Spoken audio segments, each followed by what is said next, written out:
In the crucible of prehistory, humanity was not a promise, but a desperate gamble. Here, against the titans of a forgotten world, survival was measured in heartbeats, and progress was paid for in blood. This was the dawn of endurance on 2 feet. We found a revolutionary strength, the ability to outlast the wild. Every step across these unforgiving plains was a testament to a will that was beginning to burn brighter than instinct alone. For the first time, the hunted began to think like the hunter, transforming a chase into a calculated pursuit. They were no longer just running from death, but chasing a future they would have to seize together. The great mammoth, a walking mountain of flesh and fury. To conquer it was to conquer starvation itself. But raw courage was not enough. The first attempts were lessons written in pain, a brutal dialogue between fragility and force.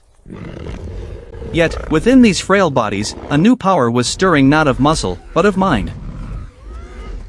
The chase became a relentless marathon, a battle of stamina where the upright ape discovered its most profound advantage. They ran not with the speed of the predator, but with the persistence of a species that refused to vanish. The landscape itself was a weapon waiting to be understood, and in their collective gaze, a strategy was born. This was the quantum leap of consciousness, the ability to see a cliff not as an obstacle, but as an ally. Coordination, communication without words, a silent symphony of shared intent. By driving the beast towards the abyss, they were not just hunting an animal, they were reshaping their own destiny. A moment of visceral triumph. For the first time, intelligence had definitively conquered might. The echoes of their victory rippled through the ecosystem, a declaration that a new order had arrived. The exhaustion was immense, but it was overshadowed by the profound realization of their own power.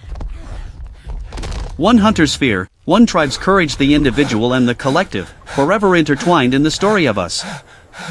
The fall of the Titan was a monument to their ingenuity, a hard-won feast that would fuel the fires of their burgeoning society. The long walk home was different now. It was no longer a march of mere survival, but a procession of victors. They carried not just the promise of food, but the weight of a new identity, forged in the crucible of the hunt.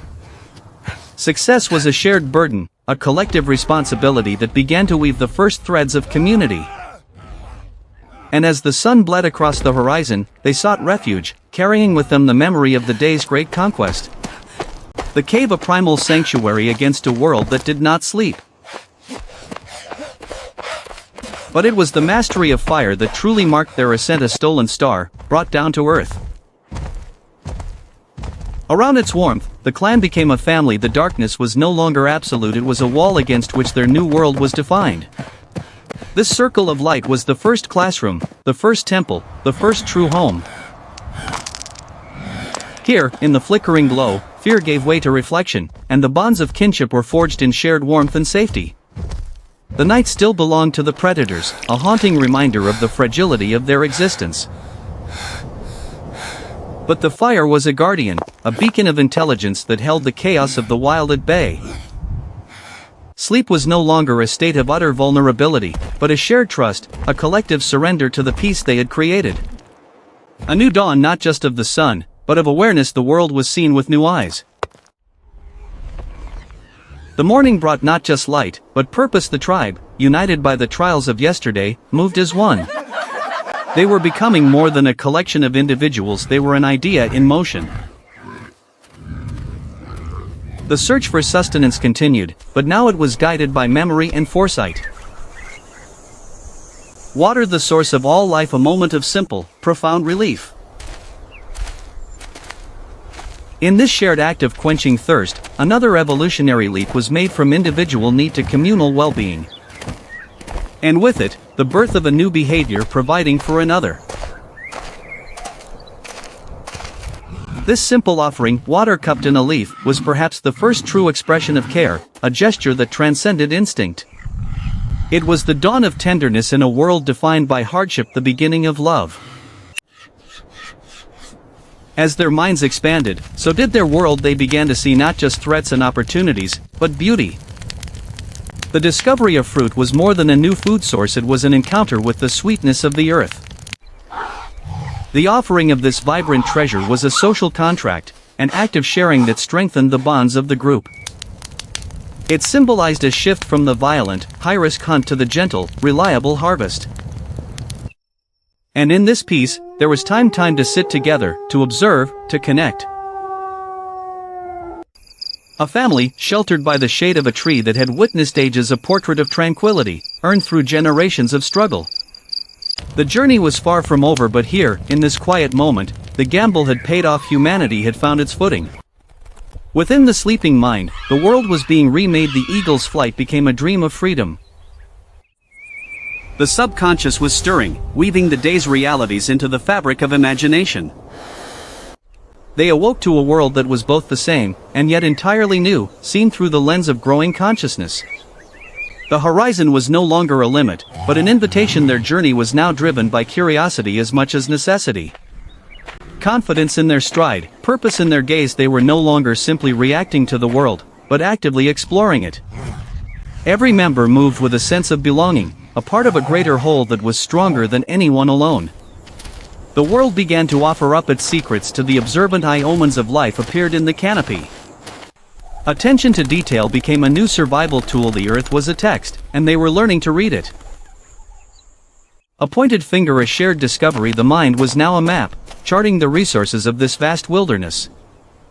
And at the end of the trail, a gift, a ribbon of life flowing through the parched land. The simple act of drinking became a ritual of renewal, a moment of shared gratitude. Here, by the life-giving water, the harshness of existence momentarily dissolved into pure, sensory bliss. And from this abundance, a profound idea took root: the concept of carrying for tomorrow, of providing for those not present. The leaf became a vessel, an invention born of ingenuity and a burgeoning sense of duty. He returned not merely with water, but with a declaration of his role within the burgeoning social structure. The offering was an act of profound connection. In her acceptance, a bond was sealed, deeper than kinship alone. This was the architecture of society being built, one gesture of altruism at a time. Their world was now teeming with life, not just as a source of food, but as a vibrant tapestry they were a part of. Standing together, they looked upon their world and for the first time, perhaps, saw not a battlefield, but a garden. A tree, bearing fruit not seen before, a symbol of new knowledge, a choice waiting to be made. Nature itself was the teacher, showing them what was safe, what was sweet. And in this simple act of sharing this discovery, we see the birth of trust and partnership. The taste of the fruit was the taste of a new era, an era of greater stability and sensory pleasure. The hunt would not cease, but it was no longer their only path. Versatility was now their greatest strength. The family of man, at peace, the frantic energy of survival had given way to the calm cadence of life. The arm of a male around a female, not for protection, but for affection, a smile, born of contentment.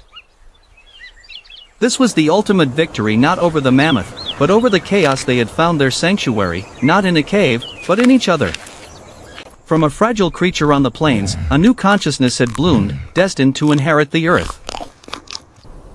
Their story, written in footsteps on ancient dust, was only just beginning. And under the shade of the great tree of life, they rested, unaware of the immense journey that still lay ahead.